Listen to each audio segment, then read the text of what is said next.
warahmatullahi wabarakatuh.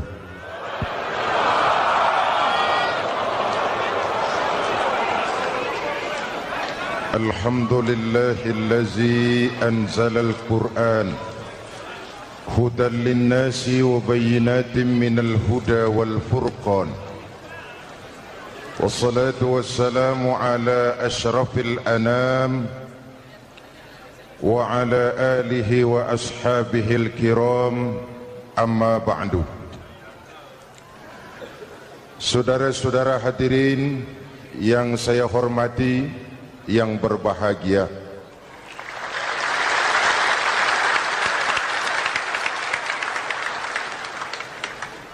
kali ini dalam suasana memperingati nuzulul Quran, setiap penganut agama mempunyai kitab-kitab yang suci atau dianggap sebagai suci. Semua agama. Orang Nasrani punya kitab Injil, orang Yahudi punya kitab Taurat, orang Hindu punya kitab Weda, orang Buddha punya kitab Tripitaka, pengikut Konghucu punya kitab Tao Te Ching, orang Majusi pengikut Zoroaster punya kitab Zen Avesta, orang kebatinan punya kitab Serat Centani, Hidayat Jati atau Darmo Gandul.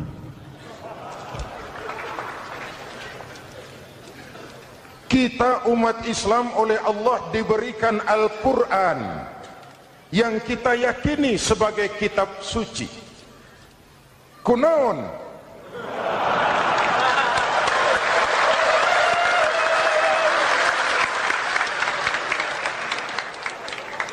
Apa kunaon itu?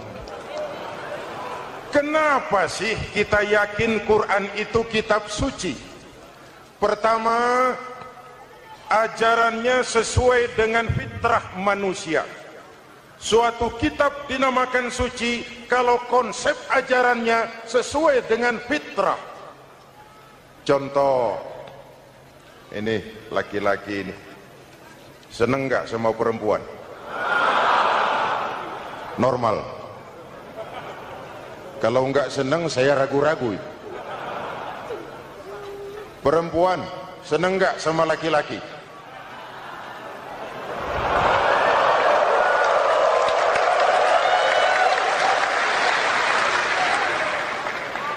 Ini fitrah. Laki-laki suka perempuan, perempuan suka laki-laki.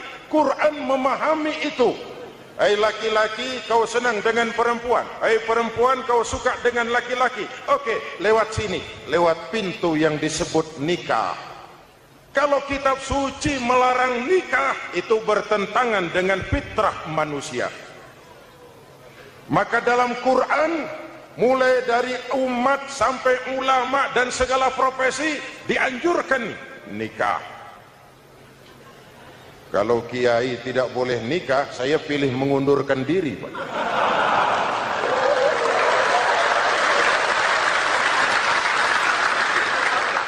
Itu bertentangan dengan fitrah. Lagian mubazir dikasih perabotan nggak dipakai.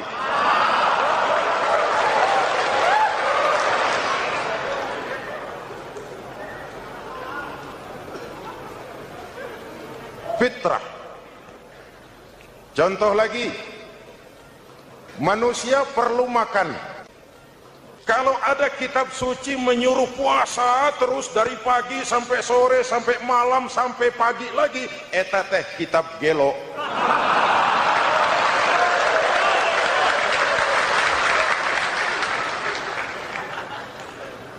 Quran sesuai dengan fitrah. Puasa mulai dari imsak sampai datang waktu maghrib.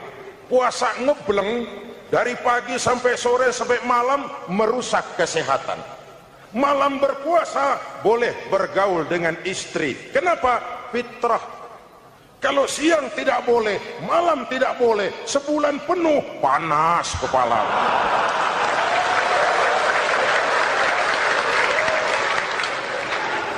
Rontok rambut.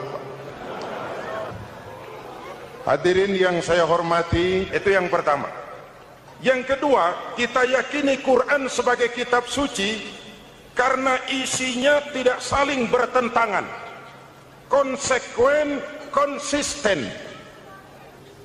Kalau ada satu kitab, di satu ayat mengajarkan Tuhan Esa, di lain ayat mengajarkan tiga, liar itu mah.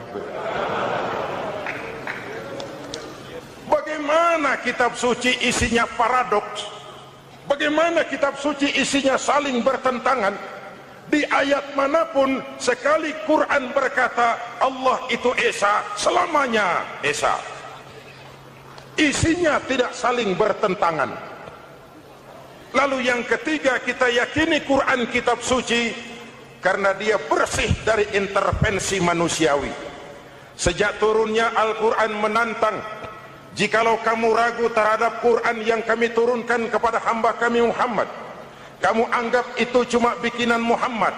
Kalau Muhammad bisa, kamu tentu bisa. Baik, bikin satu surah semacam Al-Quran. 14 abad yang lalu tantangan ini turun dan sampai malam ini belum terjawabkan. Pak, barangkali tidak ada yang mau coba. Banyak. Antara lain Musailamah Al-Kazzab. Dia mencoba membuat menandingi Al-Quran. Dia buat satu surah namanya surah Al-Fil.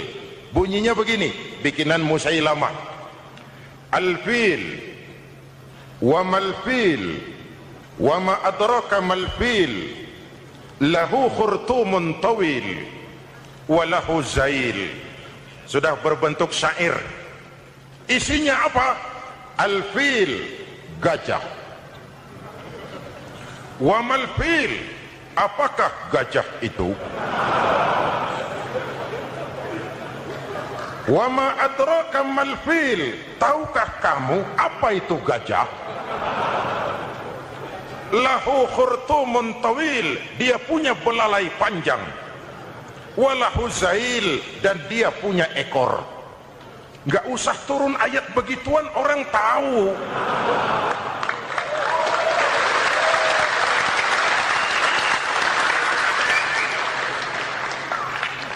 Kalau redaksi mendekati, maka isi jauh panggang dari api. Kitab suci bersih dari campur tangan manusiawi. Maka Al-Quran, ke bahasa apapun dia diterjemahkan, naskah aslinya tetap ikut. Dia boleh diterjemahkan ke bahasa Sunda, bahasa Jawa, bahasa Padang, bahasa Inggris, bahasa Jerman, bahasa Belanda, naskah aslinya tetap ada. Kenapa? Bahasa ke bahasa perbedaannya sering frontal. Kalau dari gelas menjadi gelas, eta mah caket. Dari lem menjadi lampu, itu masih serumpun. Tapi cokot Sunda dengan cokot Jawa, itu jauh bedanya. Atos Sunda dengan atos Jawa, itu jauh. Ulama Sunda sama ulama Jawa nggak pernah akur kalimat atos gitu.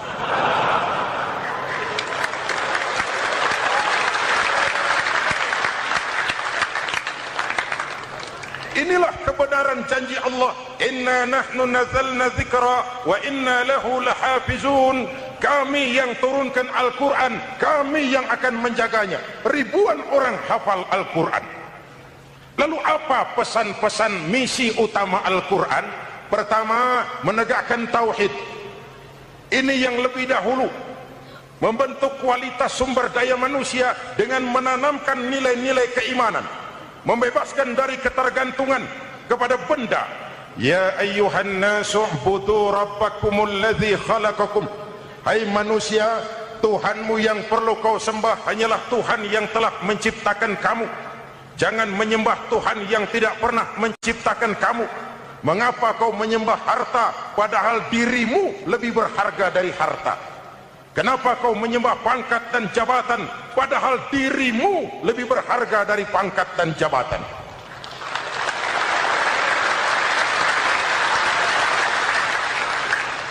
Diajak rasio berpikir, Tuhanmu yang perlu kau sembah hanyalah Tuhan yang menciptakan kamu. Dan Tuhan yang menciptakan kamu itu Tuhan yang lam yalid walam yulad, yang laisa kamislihi syai'un, dan itulah Allah subhanahu wa ta'ala. Ayo orang teh, ayeuna teh boleh pakai teh, ayeuna teh, kita teh kalau kepada syirik jali, syirik yang terang-terangan, insya Allah tidak. Nyata-nyata menyembah berhala, tidak. Nyata-nyata menyembah pohon, tidak. Nyata-nyata berkeyakinan Tuhan lebih dari satu, tidak. Tapi kita sering terjebak pada syirik kecil, syirik khafi, syirik yang tersamar. Saya sejak pakai cincin ini, jangankan anak gadis, nenek-nenek ngelihat saya cincin. Jangankan anak gadis, nenek-nenek lihat saya lemes cincin. Ini saya sejak ada perkutut rumah ini dagang lancar perkutut. Ini Ramadan, bulan penempaan nilai-nilai keimanan. Misi utama Quran menegakkan tauhid, memerangi kemusyrikan, membebaskan manusia dari ketergantungan kepada benda. Dari situ kualitas sumber daya manusia dimulai. Saya sering mengungkapkan selama ini sistem pendidikan kita cuma mengisi otak, bukan membentuk watak. Otak diisi segala macam ilmu, tapi hati kosong, agama rapuh, akhirnya moral rendah. Muncul manusia-manusia yang pintar, cuma sayang tidak benar. Indonesia kita bangkrut, Indonesia kita terpuruk, Indonesia kita sakit sekarang ini, kan ulahnya orang-orang yang pintar tapi tidak benar.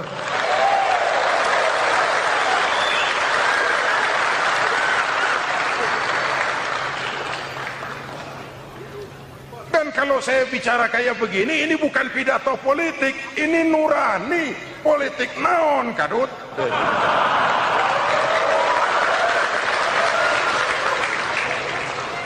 Ini nurani, ini tanggung jawab sebagai anak bangsa. Ibu bapak, saudara-saudara hadirin yang saya hormati, Rasul kalau masuk sepertiga yang akhir, sing-singan baju, hamparkan sajadah, lebih banyak di masjid daripada di rumah. Itu Rasul. Maka sepertiga yang akhir masjid makin ramai. Lihat Masjidil Haram. Lain dengan kita. Sepertiga yang akhir masjid mulai mengalami kemajuan. Safnya makin maju.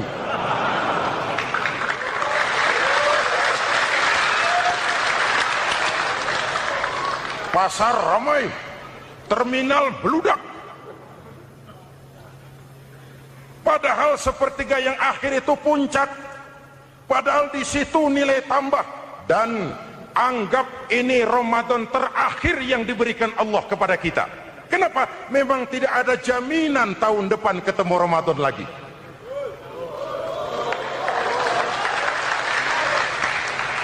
Anggap ini Ramadan terakhir yang diberikan Allah kepada kita. Tidak ada jaminan tahun depan Ramadan akan ketemu lagi. Tidak ada jaminan. Manfaatkan pelukan pemutihan. Semua kita melakukan introspeksi.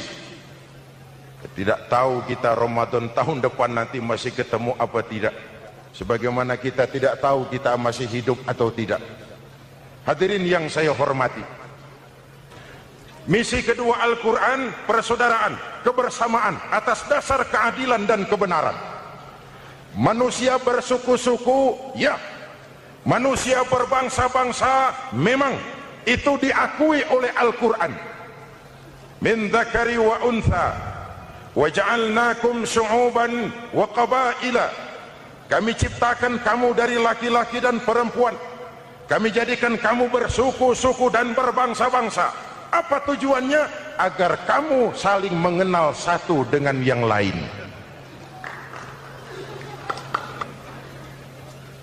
Yang terlepas dari ras, dari manapun orang datang, apapun warna kulitnya, dari suku apapun ia dilahirkan, kalau akidahnya sama, itu kan saudara kita.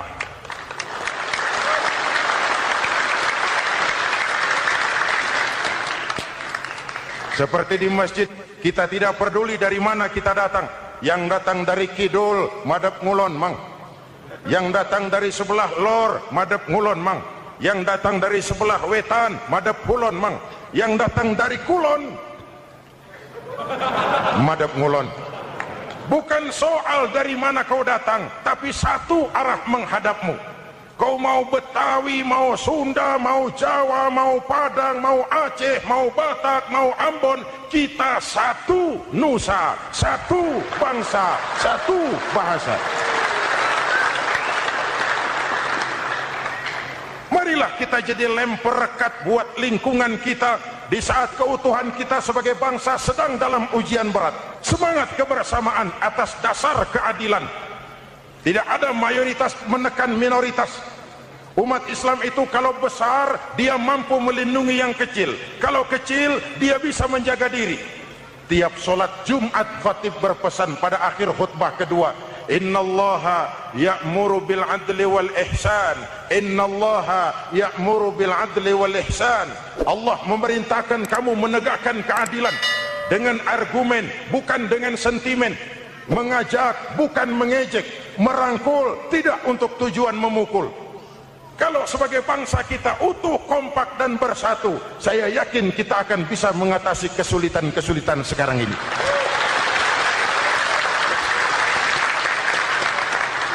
Kan kita prihatin kadang-kadang tawuran antar desa, antar RT, antar RW, antar kecamatan, sampai antar elit di atas. Makanya saya ulang lagi pesan ini, kalau elit di atas tawuran, jadilah penonton yang baik. Saudara-saudara kaum muslimin yang saya cintai, kita prihatin, kita seakan tercabut dari akar budaya kita sebagai bangsa. Kenapa kita yang berfalsafahkan Pancasila, kenapa kita yang berketuhanan yang Maha Esa tiba-tiba jadi beringas dan brutal? Ada maling ayam ketangkap, disiram bensin, dibakar hidup-hidup. Kok kita bisa begitu? Street justice, pengadilan jalanan mulai tegak. Iyalah kita tidak puas dengan kerja aparat kita, tapi jangan main hakim sendiri. Ini negara, bukan hutan.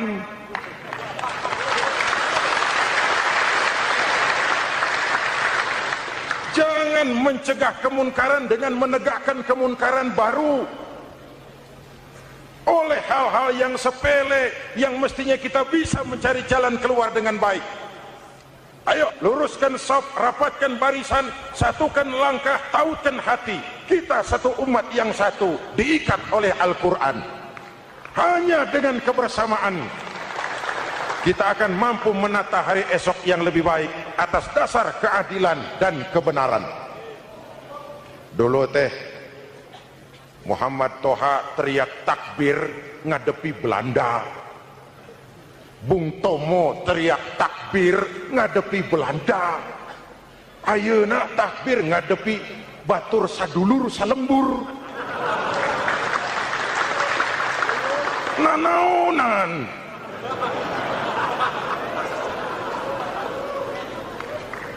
Bung Tomo teriak takbir, Muhammad Toha teriak takbir, yang dihadapi jelas penjajah Belanda.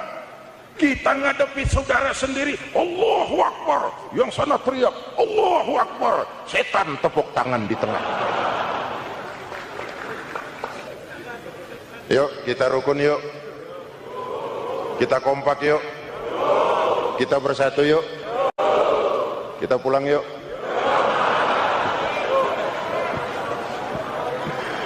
Ini misi kedua. Misi yang ketiga, Al-Quran membebaskan manusia dari gaya hidup sekuler. Quran mengingatkan, awas bung, ada hidup sesudah mati, ada akhirat sesudah dunia. Lebih untung orang yang percaya akhirat daripada yang tidak. Paling tidak hidupnya normatif.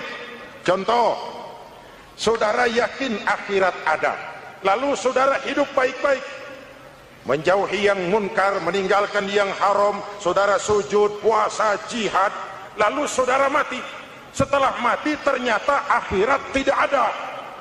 Tidak ada ruginya. Paling kurang kita sudah dicatat sebagai orang baik. Sebaliknya, saudara tidak percaya sama akhirat, lalu hidup seenaknya, judi, mabuk, zina, nipu orang, korupsi, tenggelam dalam kemunkaran, lalu mati. Setelah mati ternyata akhirat ada. Baik, kemana anjen?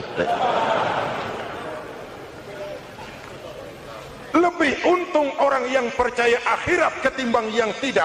Hidupnya ada rem. Iya pak, saya kepengen banyak uang, tapi kalau main judi nanti di akhirat bagaimana? Iya, saya kepengen jadi orang kaya, tapi kalau korupsi, nipu orang, buka peternakan tuyul, nanti di akhirat bagaimana? Gaya hidup yang berkeseimbangan. Ada hidup sesudah mati dan ada akhirat sesudah dunia. Yang keempat, Quran membebaskan manusia dari belenggu kebodohan. Quran ayat yang pertama turun sudah berkata, Iqra, baca, kamu jangan jadi bodoh. Kebodohan menimbulkan kemiskinan, kemiskinan mendekatkan kepada kekufuran. Yang kelima, ini kado buat ibu-ibu, Quran mengangkat harkat, derajat dan martabat kaum wanita. Sebelum Quran turun, sebelum Islam datang, nasib wanita sangat menyedihkan. Dilahirkan hanya untuk melahirkan. Kalaupun berperan, peranannya tidak lebih segitiga. Dapur, sumur, kasur. Kasur, sumur, dapur. Dapur, sumur, kasur. Wanita dilecehkan, sekadar alat pemuas nafsu. Datang Islam, Rasul terenyuh. An-nisa imadul bilad. Wanita adalah tiangnya negara. Jikalau baik wanita, baik negara. Jikalau rusak wanita, hancur negara. Karena wanita, negara jaya. Betul? Karena wanita, negara hancur. Betul? Maka wanita adalah bidadari yang kadang-kadang setan. Kadang-kadang.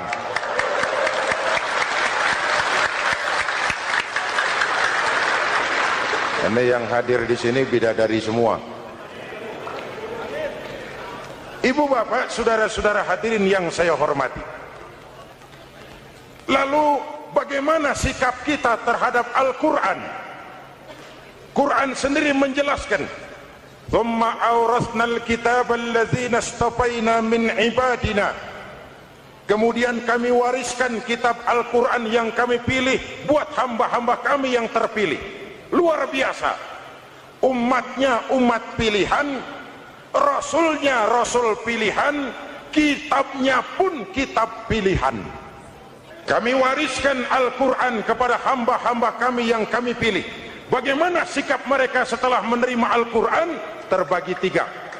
Pertama, faminhum zalimun li nafsihi. Di antara mereka ada yang setelah menerima Al-Quran lalu zalim kepada dirinya sendiri. Diterimanya Al-Quran dengan lidahnya, tapi ditolak dengan perbuatannya. Mulutnya menjunjung Al-Quran, perbuatannya menginjak Al-Quran.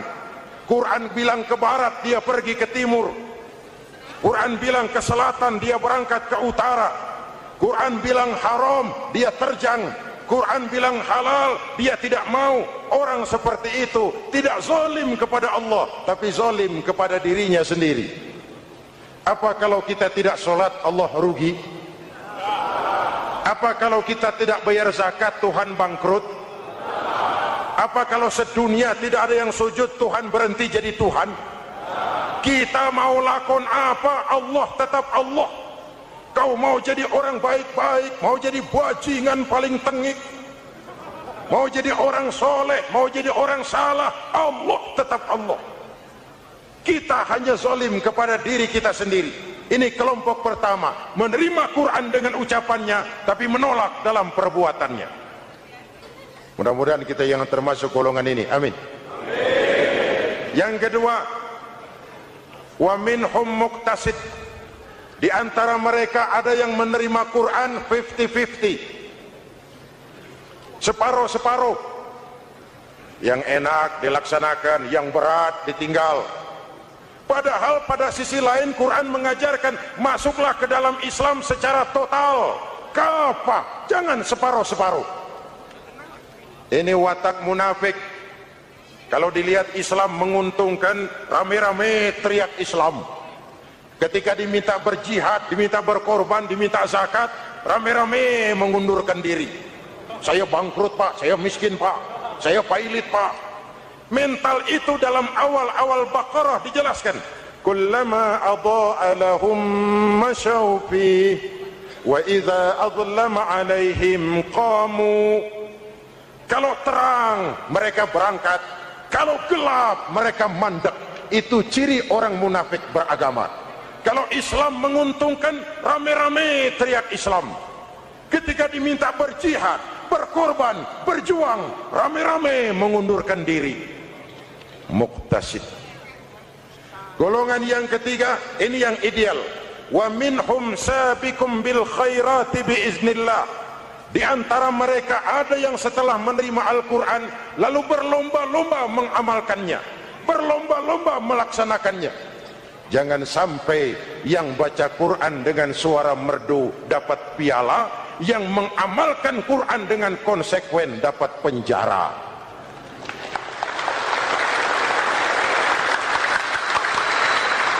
Itu ironi, itu menyedihkan, itu memilukan, dan itu memalukan. Pilihan terserah kita.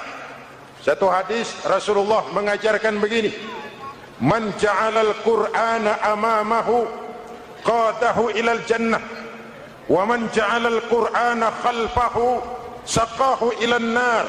Siapa yang meletakkan Quran di depannya, dijadikannya Quran sebagai imam, Quran akan membimbing dia ke surga, surga dunia, lebih-lebih surga akhirat. Sebaliknya, siapa yang meletakkan Quran di belakang, dibelakanginya ajaran Quran, Quran akan mendorong dia ke neraka, neraka dunia, lebih-lebih neraka akhirat. Quran imam apa makmum? Kita makmum apa imam? Makmum ikut imam apa imam ikut makmum? Makmum ikut imam.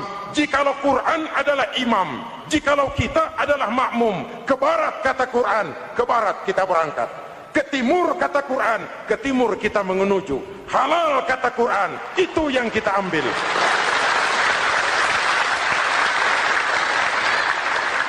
Mari kita jadikan Ramadan sebagai bulan di mana sedikit demi sedikit kita berupaya kembali menjadi generasi yang Qurani. Rasulullah pernah ditanya, kalau Tuhan wafat ya Rasul, kemana kami minta nasihat? Aku tinggalkan kamu dua nasihat. Satu yang diam saja, satu yang bisa bicara.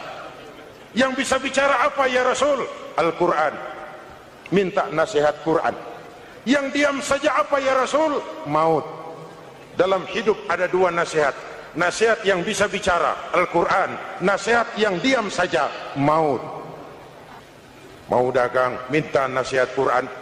Mau bertetangga, minta nasihat Quran. Itu nasihat. Nasihat yang kedua, diam saja, tahu-tahu datang maut. Makanya anggap ini Ramadan terakhir yang diberikan Allah kepada kita, karena tahun depan tidak ada jaminan kita bertemu Ramadan. Manfaatkan 10 yang akhir untuk meningkatkan nilai ibadah kita kepada Allah Subhanahu wa taala. Hadirin, kita sudah mendekati akhir, saya akan baca doa. Mari kita Fatihah. Semoga kita semua dalam perlindungan Allah.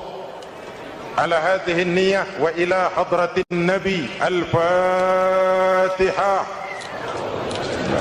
Voice of Kiai, suara petunjuk meniti jalan ilahi.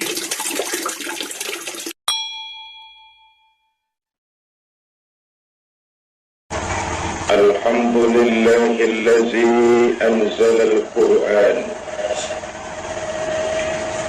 هدى للناس وبينات من الهدى والفرقان والصلاة والسلام على سيدنا محمد وعلى آله وأصحابه الكرام أما بعد.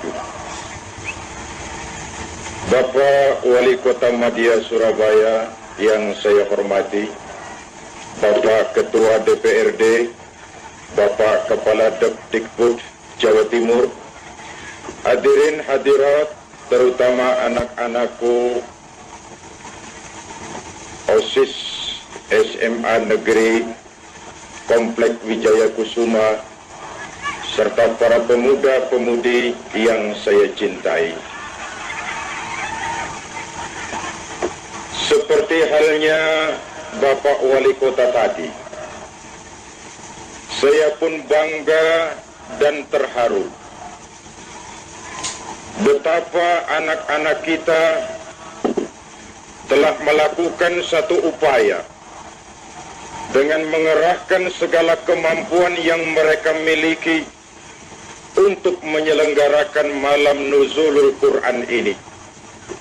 Semoga ini pertanda semakin dekatnya generasi muda Islam di Surabaya ini dengan tuntunan Al-Quranul Karim. Saudara-saudara, ada 317 yang memang tidak boleh dilupakan oleh kita umat Islam Indonesia. 317. Pertama, 17 Ramadan. Yang kedua, 17 rakaat. Dan yang ketiga, 17 Agustus. Apa hubungannya? Mari kita lihat. Saya mulai ronde pertama. 17 Ramadan. Setiap agama mempunyai kitab-kitab yang dianggap suci.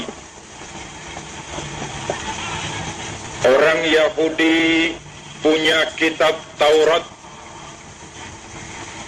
Orang Nasrani punya kitab Injil. Orang Buddha punya kitab Tripitaka. Orang Hindu punya kitab Weda. Orang Majusi punya kitab Zen Avesta. Orang Konghucu punya kitab Tao Te Ching. Orang kebatinan punya kitab Serat Centani, Hidayat Jati, Darmo Gandul.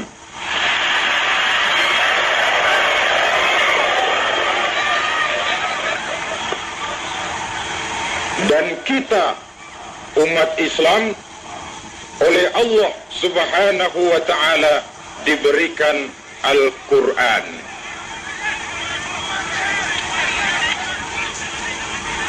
Ya, tempatnya diatur, tapi yang ceramah seorang saja ya. Tidak usah dibantu. Terima kasih atas bantuannya.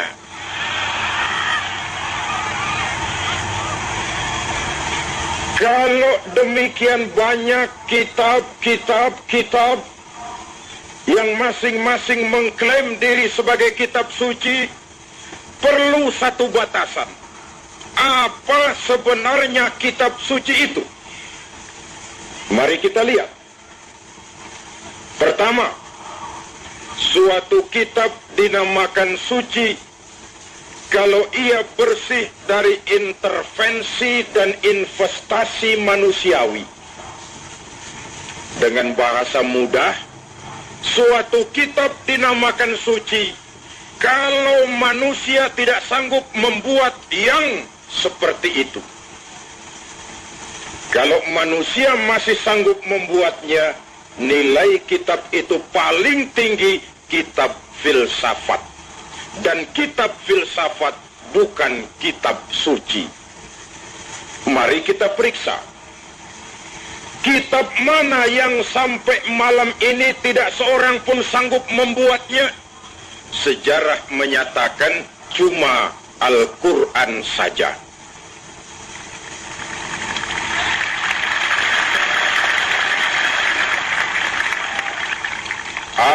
Barangkali belum pernah ada yang mencoba, Pak. Sudah. Sejak turunnya 14 abad yang lalu, Quran telah menantang.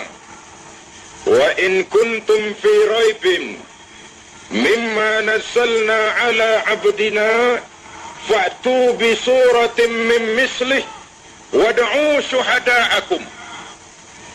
Kalau kamu ragu terhadap Al-Quran yang kami turunkan kepada hamba kami Muhammad, kau anggap Quran cuma buatan Muhammad saja, cobalah kau buat satu surah semacam Quran. Ajak seluruh teman-temanmu kalau kamu memang merasa benar. Sejak tantangan ini turun sampai malam ini, tidak seorang pun sanggup membuatnya. Karena Quran baik isi maupun redaksi langsung dari Allah Subhanahu wa ta'ala. Yang kedua, suatu kitab dinamakan suci kalau ajarannya sesuai dengan fitrah manusia. Manusia laki-laki perlu wanita. Perlu apa tidak? Normal. Kalau ada kitab suci melarang orang untuk kawin, kesuciannya perlu dipertanyakan. Kenapa? Bertentangan dengan fitrah manusia. Voice of Kiai. Manusia perlu makan. Kalau ada kitab suci menyuruh manusia puasa terus sore, pagi, malam sampai pagi lagi, itu kitab edan.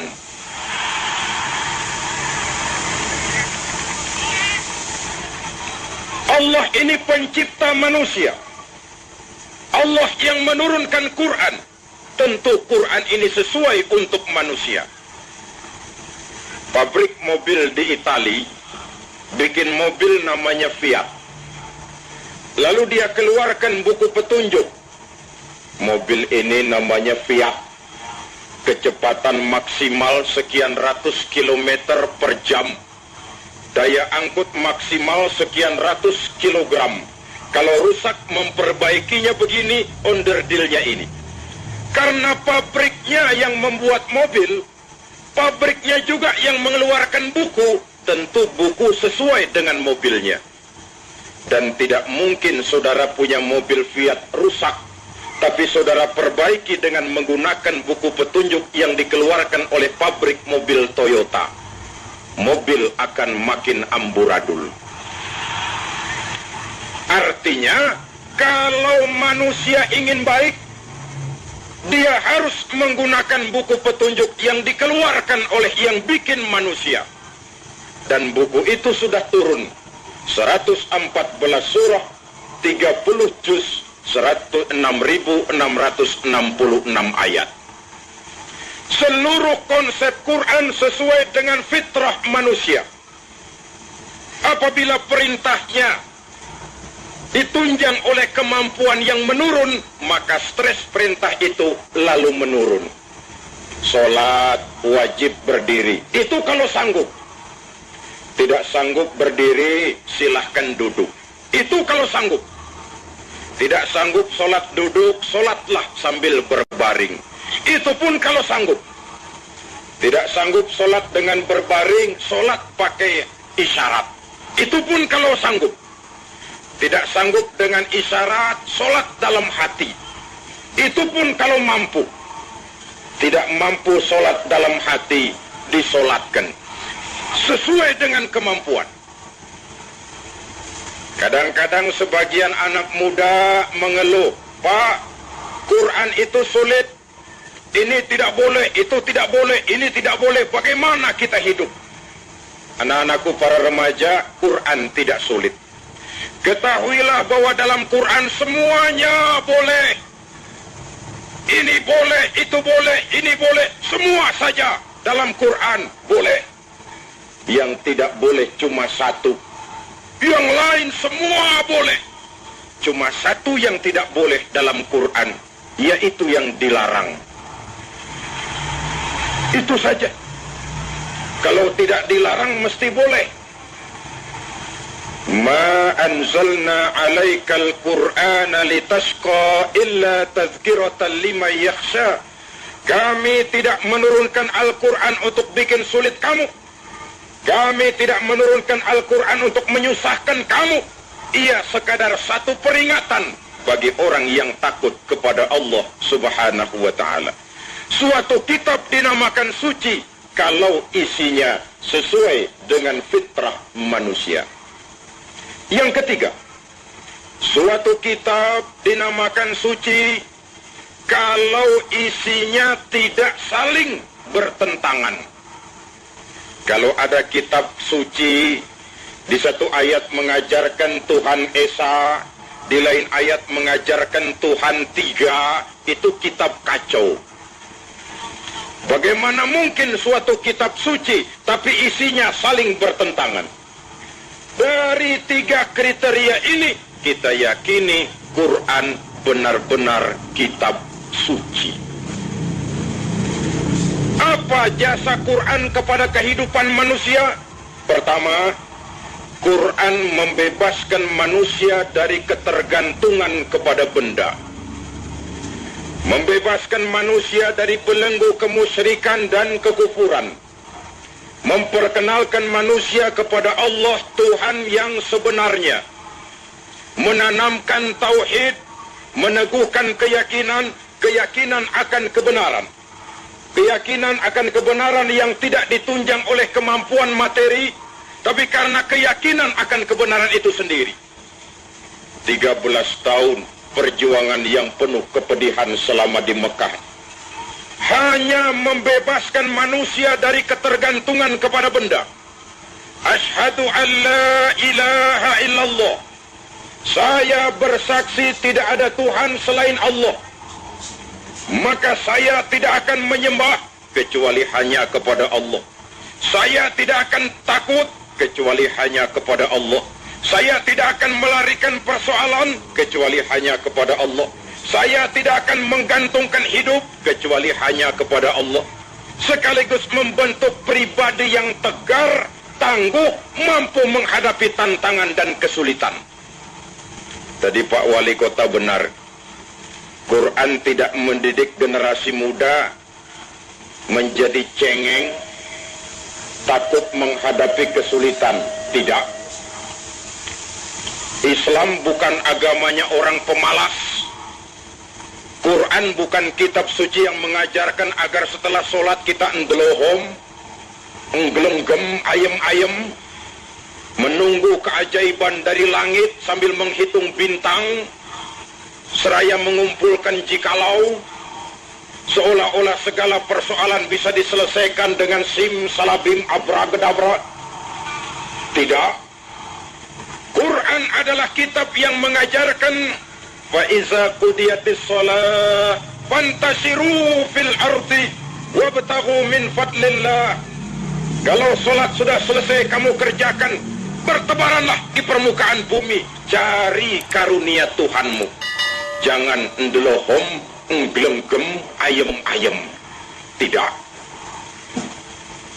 Saudara hadirin, lahir pribadi yang tegar, yang monoloyalitasnya, yang ketergantungannya mutlak hanya kepada Allah Subhanahu wa ta'ala. Ini penting di zaman sekarang. Akan bagaimana warna Islam di Surabaya, bahkan akan bagaimana warna Surabaya 20, 30, 40, 50 tahun yang akan datang, anak-anak kita jawabannya.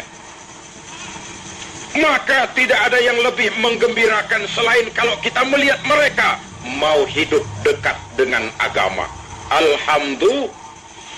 Alhamdulillah. Untuk itu dibutuhkan pribadi yang tegar, jangan takut menghadapi kesulitan. Biar berakit-rakit ke hulu, asal bisa berenang-renang ke tepian. Nanti akan saya jelaskan ini pada ronde terakhir. Saya lanjutkan ronde pertama dulu. Quran membebaskan manusia dari ketergantungan kepada benda. Kita di zaman sekarang memang tidak menyembah berhala bernama Latta, Uzza, Manat, Hubal. Tapi berhala-berhala di zaman sekarang sering ganti nama. Yang tadinya bernama Latta, sekarang bernama komputer. Yang tadinya bernama Hubal, sekarang namanya pangkat dan jabatan. Yang tadinya bernama Uzza, sekarang bernama ilmu dan teknologi. Kalau pangkat dan jabatan, kalau harta dan benda, kalau kemampuan intelektual sudah lebih kita agungkan daripada Allah, itulah berhala di zaman sekarang ini.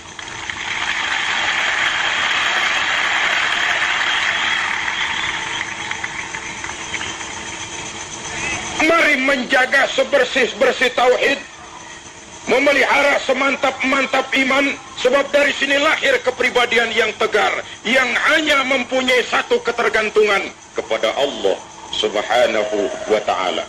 Keyakinan yang dipompa oleh kebenaran, bukan oleh karena tunjangan material.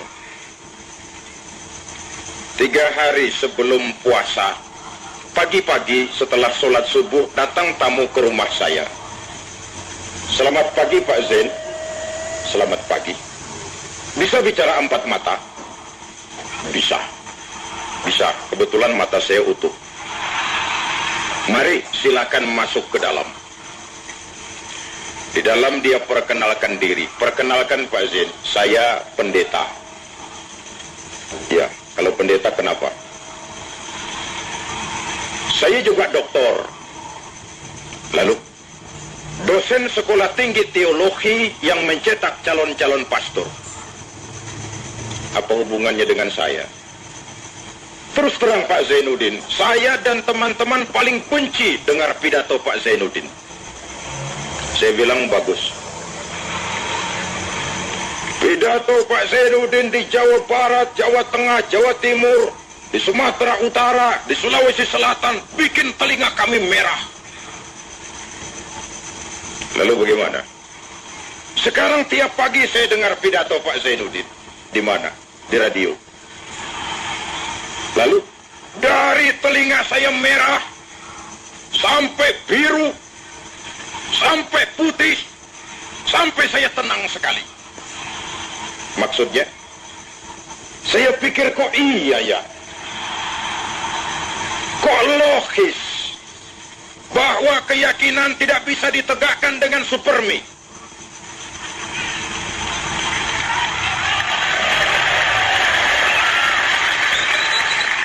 Bahwa keyakinan dan keimanan tidak bisa ditunjang dengan beras, pakaian, obat-obatan, beasiswa. Bahwa keyakinan adalah soal kebenaran, dan kebenaran adalah milik bersama. Perang dalam batin saya, sampai saya memutuskan harus ketemu Bapak. Ini kedatangan saya yang keempat, Pak. Maksudnya apa? Tolong jangan ditunda, Pak. Pagi ini bimbing saya mengucap 2 kalimat syahadat.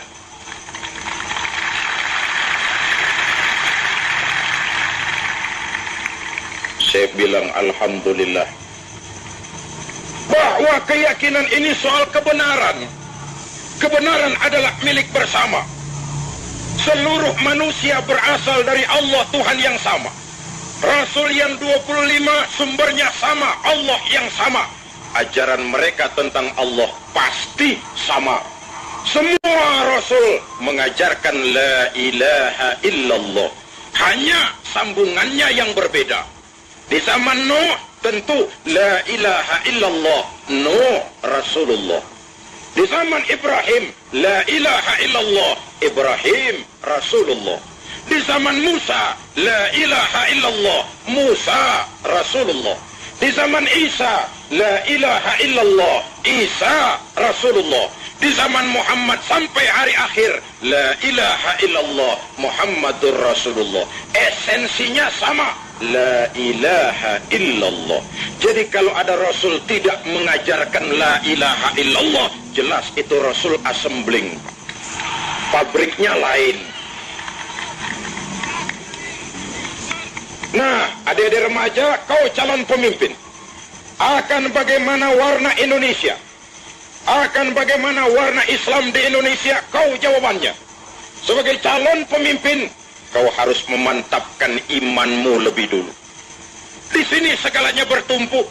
Di sini segalanya berakar dan mendasar. Dari iman terbentuk stabilitas temperatur batin. Pengalaman mengajarkan banyak orang di tengah jalan mengalami pergeseran nilai. Kita dukung, kita sanjung, kita puji, kita puja, akhirnya mengecewakan kita. Istilah gampang saya, banyak orang teriak-teriak, berantas korupsi, ganyang korupsi, cuma karena belum dapat kesempatan. Tapi pada satu saat kalau dia naik dapat kesempatan, korupsinya lebih sadis dari yang diteriakinya. Kita tidak akan bisa berharap banyak. Kalau iman sudah tertanam, lihatlah bakatmu. Saya kepingin jadi ABRI. Oke, selesai SMA, berangkat kau ke Magelang. Masuk AKABRI, tapi iman mantapkan dulu. Nanti kau keluar dari AKABRI, jadi jenderal beriman. Karena jenderal beriman, lalu berjuang bersama ulama. Bukan nangkepi ulama, berjuang bersama ulama.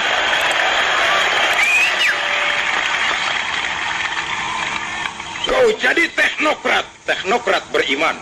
Kau jadi dokter beriman. Kau jadi ekonom beriman. Dari sana kita berangkat, ke sana kita menuju. Dengan motivasi iman, menggalang kebersamaan. Quran membebaskan manusia dari ketergantungan kepada benda. Jikalau kita tinggalkan Quran ini, jatuhlah kita kepada materialisme, mengagung-agungkan benda, dan itulah berhala kita pada akhirnya. Satu. Yang kedua, Quran membebaskan manusia dari ras diskriminasi. Malam ini saya di tengah-tengah saudara, saya tidak merasa sebagai tamu, sama sekali tidak. Saya merasa saya seorang keluarga yang datang ke tengah keluarganya sendiri. Besok malam saya sudah akan pidato di Stadion Pekanbaru, Riau. Saya pun di sana tidak merasa sebagai tamu. Saya seorang keluarga yang datang keluar tengah keluarganya sendiri. Islam telah mengikat kita dengan akidah.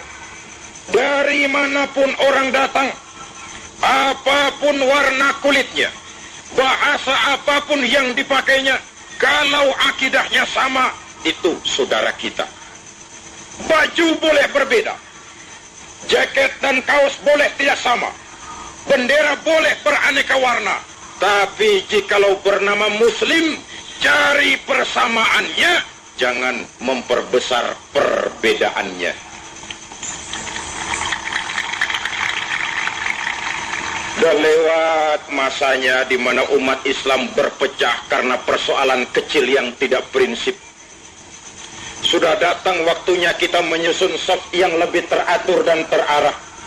Lebih mencari persamaannya, jangan memperbesar perbedaannya. Istilah saya, yang NU, marilah jadi NU yang baik.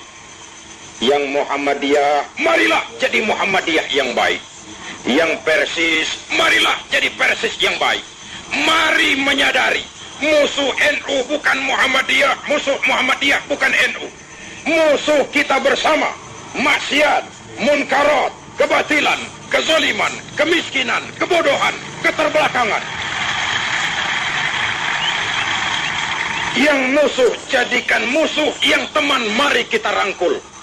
Jangan yang teman dijadikan musuh, lawan malah dirangkul. Mematikan roh jihad kita.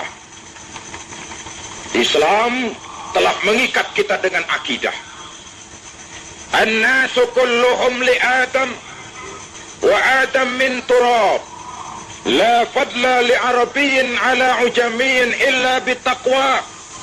Seluruh manusia berasal dari Nabi Adam. Nabi Adam diciptakan dari tanah. Tidak ada kelebihan orang Arab dengan yang bukan Arab kecuali takwanya. Apa kalau saya pakai serban saya lebih takwa dari saudara? Tidak. Apa kalau saya pakai peci saya lebih takwa dari saudara? Tidak. Serban dan peci cuma sekadar kulit. Kulit perlu, tapi isi lebih penting. Persamaannya yang kita cari, jangan perbedaannya yang kita angkat ke permukaan. Orang tahu, apalagi di Jawa Timur, kalau Islam dihantam terang-terangan, itu yang paling bodoh juga mesti marah. Kenapa? Sebodoh-bodohnya kita punya modal positif, fanatisme agama. Saya memang tidak sholat mas, tapi agama saya kau hina, tak celuhurin sampean. Fanatisme itu ada. Maka orang pun lalu belajar dari Snokhor-Gerounya. Orang pun lalu belajar dari Van der Plas. Kalau Islam dihantam secara frontal, mereka pasti bangkit. Mau menghantam Islam, masuk ke dalam. Pakai pakaian orang Islam. Perlu pakai serban, serbanan. Perlu pakai peci, pecian. Tidak bisa assalamualaikum, latihan assalamualaikum. Masuk ke tengah umat Islam, bicara secara Islam, bikin kacau Islam dari dalam. Snokhor-Gerounya boleh modar. Van der Plas boleh mati. Tapi taktik, strategi, siasat dari Snok abad sekarang, dari Van der Plas zaman ini, terus dilakukan oleh orang-orang yang tidak senang melihat umat Islam ini bersatu. Kepada anak-anakku OSIS, jadikan peristiwa malam ini sebagai momentum untuk lebih menjalin kebersamaan. Menjalin kebersamaan hanya dengan satu kebersamaan. Kita bisa berbuat lebih banyak. Ya, untuk kepentingan agama, bangsa, dan negara yang kita cintai ini. 2. Yang ketiga, Quran membebaskan masyarakat manusia dari kebodohan. 14 abad yang lalu, dari sebuah kota kecil yang tidak ada dalam peta, keluar seruan, utlubil ilma minal mahdi ilal lahdi. Jauh sebelum UNESCO mencanangkan program yang mereka namakan Long Life Education, Quran sudah memberikan gebrakan. Ayat yang pertama turun saja sudah Iqra, Iqra, baca. Seolah Allah cuma tidak langsung saja berkata, hai umat Islam, kamu jangan jadi bodoh. Kebodohan menimbulkan kemiskinan. Kemiskinan menyebabkan kebodohan. Paling celaka kalau dia kompak. Sudah miskin, bodoh lagi. Kompak namanya itu. Baca. Apa yang harus kita baca? Ayat Allah. Ada berapa ayat Allah? Ada 2. Ada ayat yang tercipta oleh Allah, namanya alam. Itu harus dibaca. Angkasa luar, ayat Allah. Baca. Pakai apa? Pakai ilmu astronomi. Bumi kita, ayat Allah. Baca. Pakai ilmu geologi. Laut kita, ayat Allah. Baca. Pakai ilmu oceanografi. Struktur tubuh kita, ayat Allah. Baca. Pakai ilmu anatomi. Kalau kita tidak pandai membaca, orang lain yang akan membaca. Hutan kita, ayat Allah. Siapa yang rajin baca? Orang Korea. Maka hutan kita dibabat Korea. Bumi kita, ayat Allah. Siapa yang rajin baca? Orang Amerika.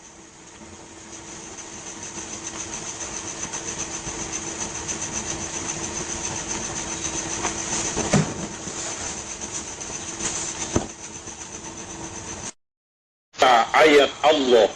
Siapa yang rajin baca? Orang Amerika. Maka minyak kita disedot Caltech. Laut kita ayat Allah. Siapa yang rajin baca? Jepang. Maka kekayaan laut kita dikuras Jepang. Saya tidak rasialis. Saya tidak anti Cina. Saya tidak anti Jepang. Saya tidak anti Korea. Saya cuma ingin bangsa saya maju. Saya cuma berkeyakinan Indonesia adalah untuk Indonesia.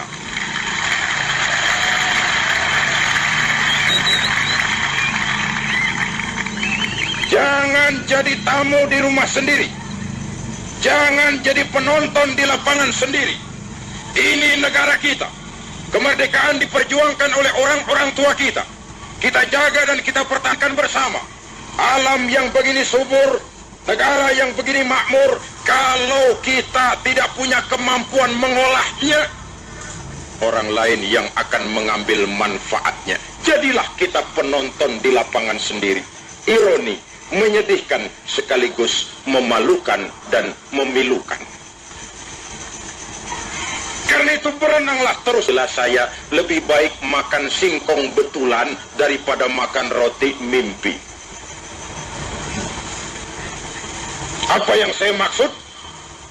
Jikalau memang perlu, lebih baik sekolah sambil dagang koran, anak-anakku.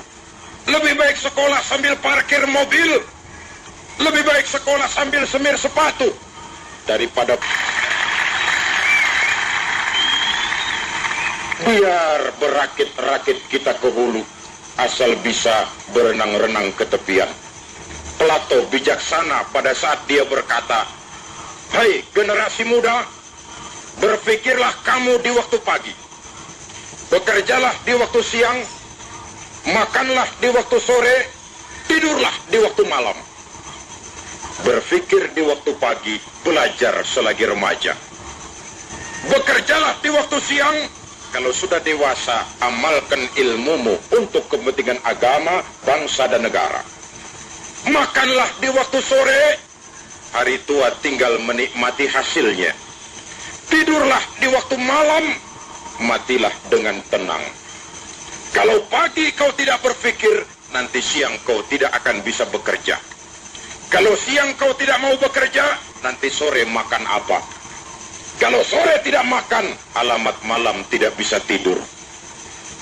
Kalau waktu remaja mau santai selalu, hari dewasa kau akan bingung. Hari dewasa bingung, hari tua terlunta-lunta. Kalau hari tua terlunta-lunta, matinya menteleng.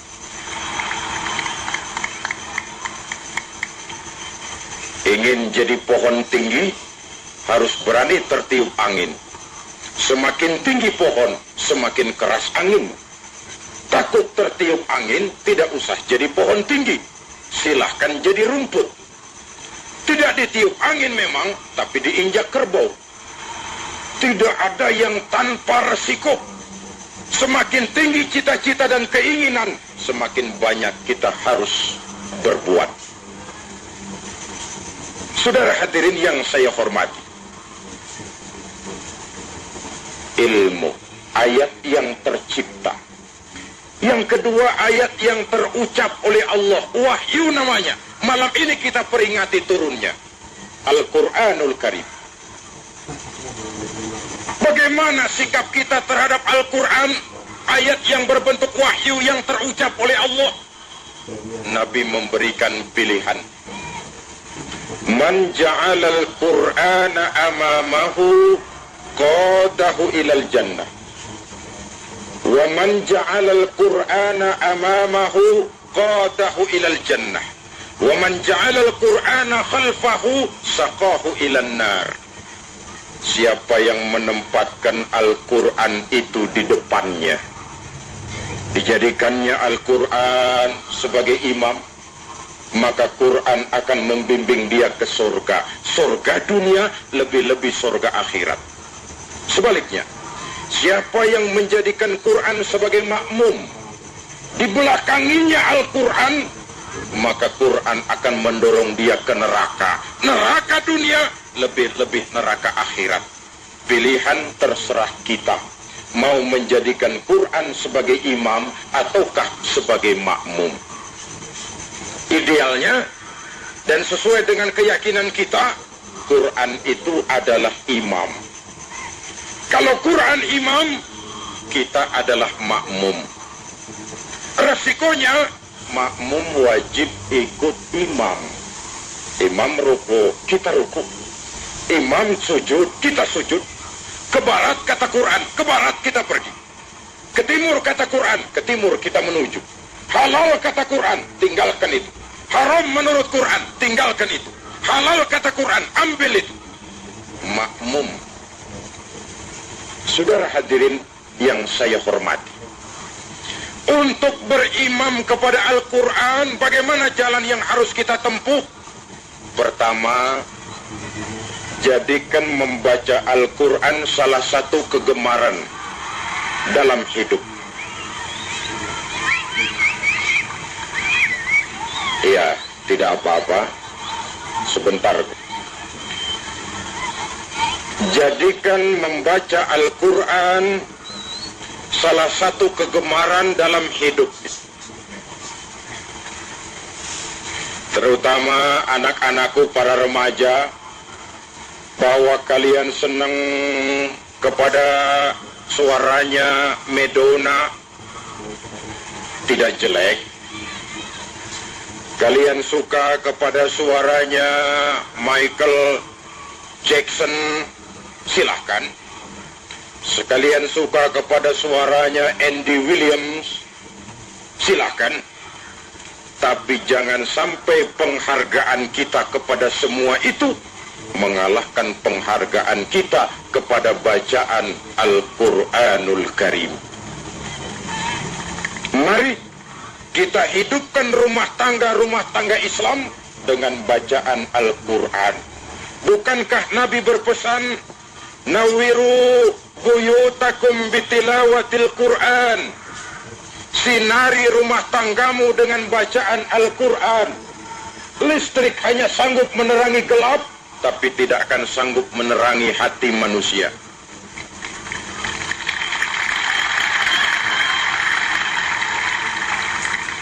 Jadikan membaca Al-Quran salah satu kegemaran dalam hidup kita.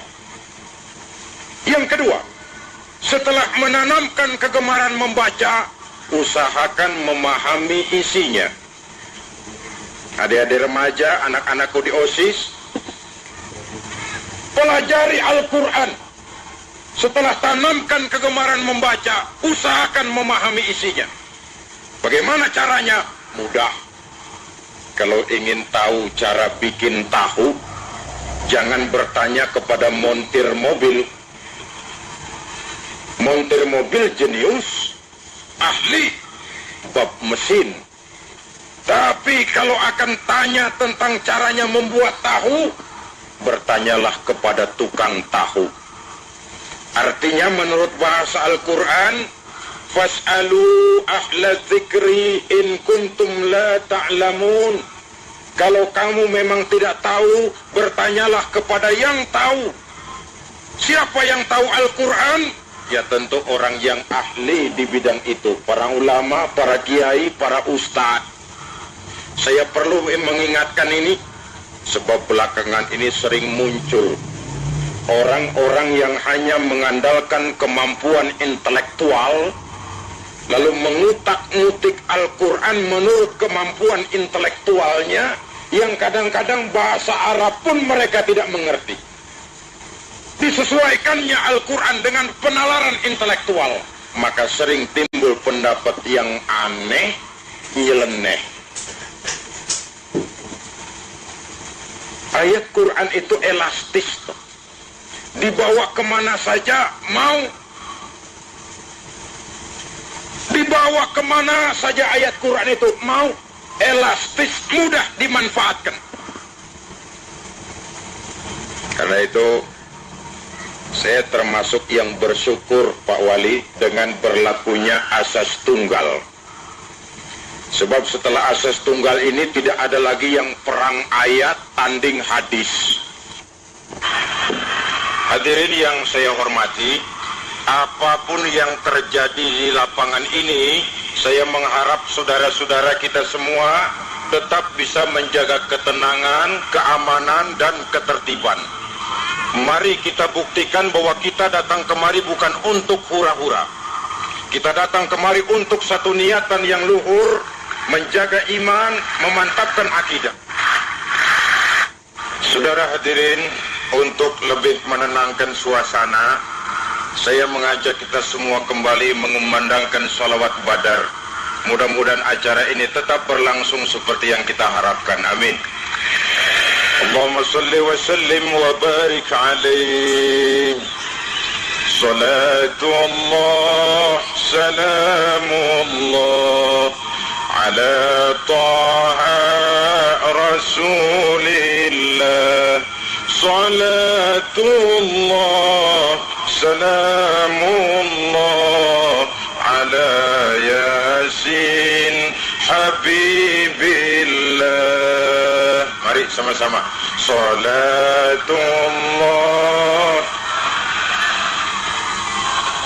ala taha rasulillah. Salatullah, salamullah ala yasin. Tawassalna bismillah wa bil hadi rasulillah wa kulli mujahidin lillah bi ahlil badri ya Allah. Salatullah ala taha rasulillah. Salatullah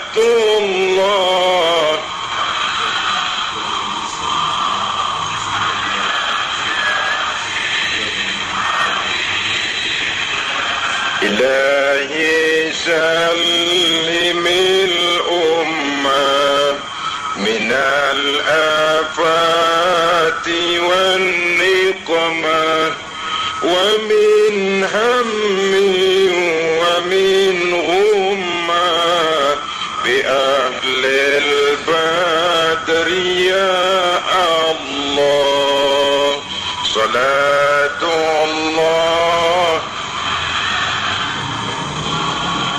ala taha rasulillah.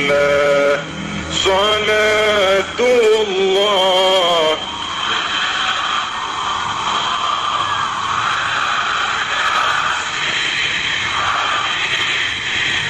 Allahumma salli wa sallim